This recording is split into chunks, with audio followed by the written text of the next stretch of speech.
Hi ನಮಸ್ಕಾರ ಶರಣು ವೀಕ್ಷಕರೇ ಶರಣು. ಈ ವಿಡಿಯೋದಲ್ಲಿ ಕೇಂದ್ರ ಸರ್ಕಾರ ತಂದಿರೋ ಹೊಸ ಯೋಜನೆ ಬಗ್ಗೆ ನಿಮಗೆ ತಿಳಿಸುವಂಥ ಪ್ರಯತ್ನ ಮಾಡ್ತೀನಿ. ಹಾಗಾದರೆ ಕೇಂದ್ರ ಸರ್ಕಾರ ಹೊಸದಾಗಿ ತಂದಿರತಕ್ಕಂಥ ಯೋಜನೆ ಯಾವುದು ಅಂದರೆ ಯೂನಿಫೈಡ್ ಪೆನ್ಷನ್ ಸ್ಕೀಮ್, UPS ಅಂದರೆ ಇದು ಪೆನ್ಷನ್ಗೆ ಸಂಬಂಧಪಟ್ಟಂಥ ಒಂದು ಸ್ಕೀಮ್ ಆಗಿದೆ. ಈ ಯೋಜನೆಯಿಂದ ಯಾರಿಗೆಲ್ಲ ಲಾಭ, ಯಾವ ರೀತಿಯ ಲಾಭಗಳಾಗುತ್ತೆ ಅನ್ನೋದನ್ನ ಈ ವಿಡಿಯೋದಲ್ಲಿ ತಿಳಿಸ್ತಾ ಹೋಗ್ತೀನಿ.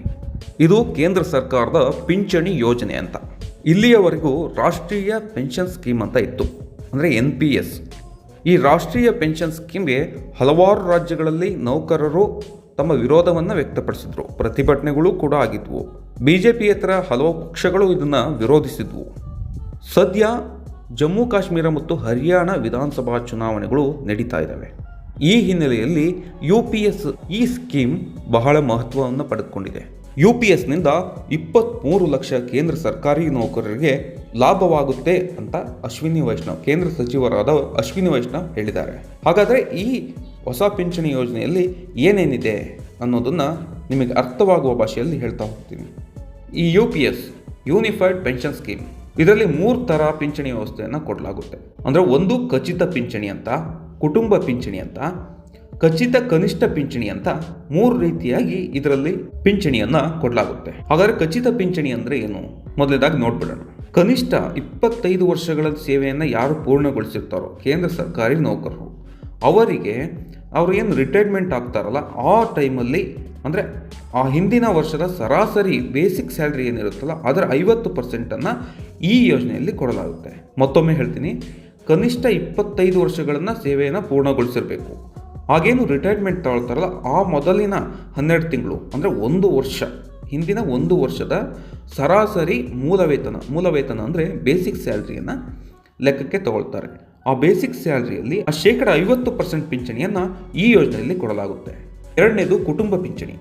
ಈ ಪಿಂಚಣಿಯಲ್ಲಿ ಪಿಂಚಣಿದಾರರು ಅಂದರೆ ಏನು ನೌಕರರು ಇರ್ತಾರಲ್ಲ ಅವರು ಮೃತಪಟ್ಟರೆ ಅವರ ಕುಟುಂಬ ಆ ಸಮಯದಲ್ಲಿ ಸ್ವೀಕರಿಸುತ್ತಿದ್ದ ಪಿಂಚಣಿಯ 60% ಪಡೆಯುತ್ತೆ.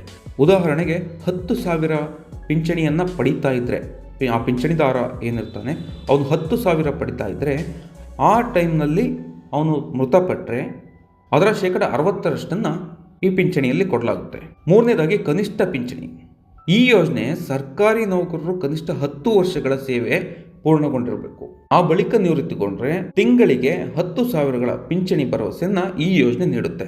ಈಗಿರೋ ಪ್ರಸ್ತುತ ಪಿಂಚಣಿ ಪ್ರಕಾರ ನೌಕರರು 10% ವಂತಿಗೆ ನೀಡ್ತಿತ್ತು. ಅಂದ್ರೆ ಸರ್ಕಾರಿ ನೌಕರರಿಂದ 10% ಕಟ್ಟಾದ್ರೆ 14% ಕೇಂದ್ರ ಸರ್ಕಾರದಿಂದ ಕಟ್ಟಾಗ್ತಿತ್ತು. ಅಂದ್ರೆ ಕೇಂದ್ರ ಸರ್ಕಾರದವರು ಕೊಡ್ತಿದ್ರು. ಈಗ ಬಂದಿರೋ ಸ್ಕೀಮಲ್ಲಿ ಕೇಂದ್ರದ ವಂತಿಗೆ ಅಂದ್ರೆ ಕೇಂದ್ರದ ಕೊಡುಗೆ 18%ಕ್ಕೆ ಹೆಚ್ಚುತ್ತೆ. NPSಗೆ ತುಂಬ ವಿರೋಧ ಕೇಳಿಬಂದಿತ್ತು. ಅದಕ್ಕೋಸ್ಕರ ಪಿಂಚಣಿ ಯೋಜನೆಯನ್ನು ಪುನರ್ ಪರಿಶೀಲಿಸಲು ಮತ್ತು NPSನ ಅಸ್ತಿತ್ವದಲ್ಲಿರುವ ಮಾರ್ಗಸೂಚಿ, ಅದರ ಸ್ವರೂಪ ಏನಿದೆ, ಇದರ ಬದಲಾವಣೆಗಳನ್ನು ಸೂಚಿಸೋಕೆ ಅಂತಾನೆ ವಿತ್ತ ಸಚಿವಾಲಯ TV ಸೋಮನಾಥನ್ ನೇತೃತ್ವದಲ್ಲಿ ಸಮಿತಿಯೊಂದನ್ನು ರಚಿಸಿತು.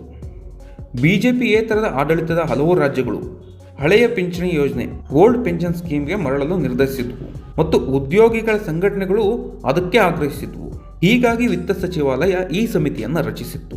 ಇನ್ನು OPS ನಡಿ ನಿವೃತ್ತ ಸರ್ಕಾರಿ ನೌಕರರು ಏನು ನಿವೃತ್ತಿಯಾಗಿರ್ತಾರೆ, ರಿಟೈರ್ಮೆಂಟ್ ಆಗಿರ್ತಾರೆ, ತಾವು ಕೊನೆಯ ಬಾರಿ ಪಡೆದಿದ್ದ ಮಾಸಿಕ ವೇತನ, ಪ್ರತಿ ತಿಂಗಳ ಸಂಬಳ ಅದರ 50% ಮಾಸಿಕ ಪಿಂಚಣಿಯಾಗಿ ಪಡೀತಾರೆ.